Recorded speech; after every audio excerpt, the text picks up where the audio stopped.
Majority और minority का issue तो है, मेजॉरिटी भी रूल करती है, मिनॉरिटी भी रूल, लेकिन आप भारत की बात लेके जाएंगे, 5% की एक माइनॉरिटी पूरे देश की 95% आबादी को रूल कर रही है। तो उसमें आप क्या बोल रहे हो कि क्या मेजॉरिटी क्या मिनॉरिटी? इसमें कुछ नहीं है।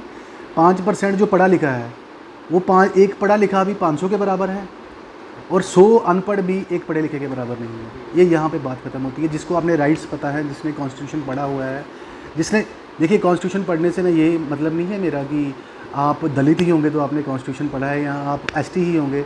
अगर आप अपर कास्ट भी हैं, आपने कॉन्स्टिट्यूशन पढ़ा हुआ है। हम अपर कास्ट को भी देखते हैं, वो लोगों के घरों में काम कर रहे हैं।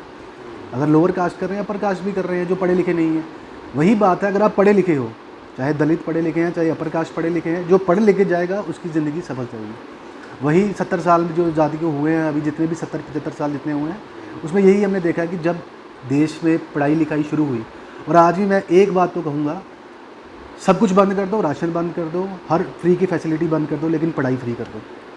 एक पढ़ाई फ्री कर दो, एक मेडिकल फ्री कर दो, आपके सब बच्चे पढ़ भी जाएंगे, सब ठीक भी हो जाएंगे, सब काम करना भी शुरू हो जाएंगे। मैं इस चीज़ में एक ही बात बोलूँगा, देखिए जो 88 से 98 बॉर्न है, 10 साल का जो गैप था, उनकी सबकी ज़िंदगी ख़राब है, सबकी ज़िंदगी बर्बाद हो चुकी है JNK में। अब ये सरकार कर सकती है, जो मेरा मानना है, जो LG सरकार कर सकती है, ये मेरा पर्सनल मानना है, कोई माने या ना माने। हमारे पास जम्मू में 70% सिख यूनिट्स हैं, सिख इंडस्ट्रियल यूनिट्स, जिनको हमने लैंड अलॉट की है 100 कनाल, 200 कनाल, 500 कनाल, 50 कनाल, 40 कनाल। हम क्यों ना ऐसा करें कि उन लैंड्स को वापस लें, उनसे वापस लें। जो अगर काम नहीं कर रहे तो हमने लैंड देके करना क्या है उनको? वही लैंड अगर हम अपने बच्चों में बांटें, अपने बच्चों को इस तरह से करें।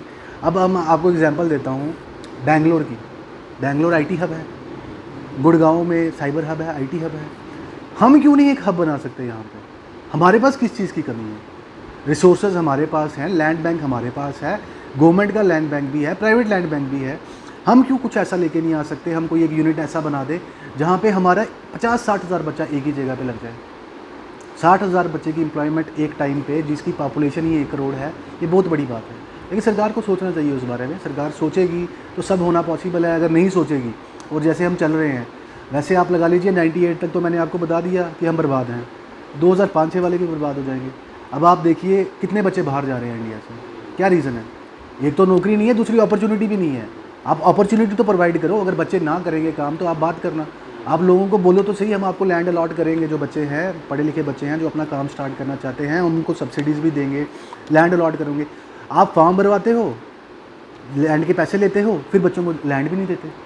अभी हमारे इंडस्ट्रियल एरिया से एक बलोल खाड इंडस्ट्रियल एरिया बन रहा था, और एक उसके आगे बड़ी ब्राह्मणा से आगे एक और इंडस्ट्रियल, मुझे नाम नहीं याद आ रहा उसका, चाड़क कुछ था, वहाँ पे इंडस्ट्रियल एरिया बन रहा था।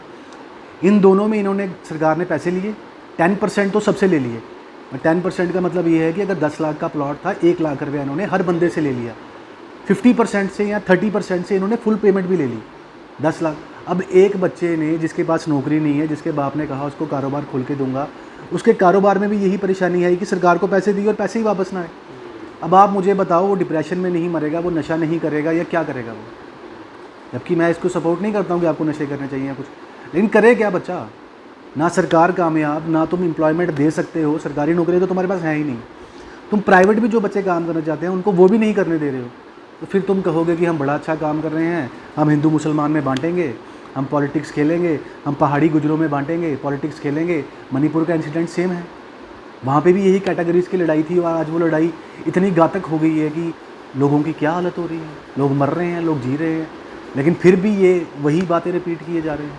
अगर हम ऐसा रिपीट करते रहेंगे तो मुझे नहीं लगता कि ये देश, अभी तो जिस हिसाब से हम चल रहे हैं इस देश में, ये देश डेवलप्ड तो बहुत देर से चल रहा है, डेवलपिंग तो बहुत देर से चल रहा है, डेवलप्ड इसको हो जाना चाहिए था, जो आज तक नहीं हो पाया। और नहीं हो पाया उसका कारण यही है, हम हिंदू मुसलमान में लड़ते रहेंगे, यही कास्ट सेंसस करते रहेंगे, यही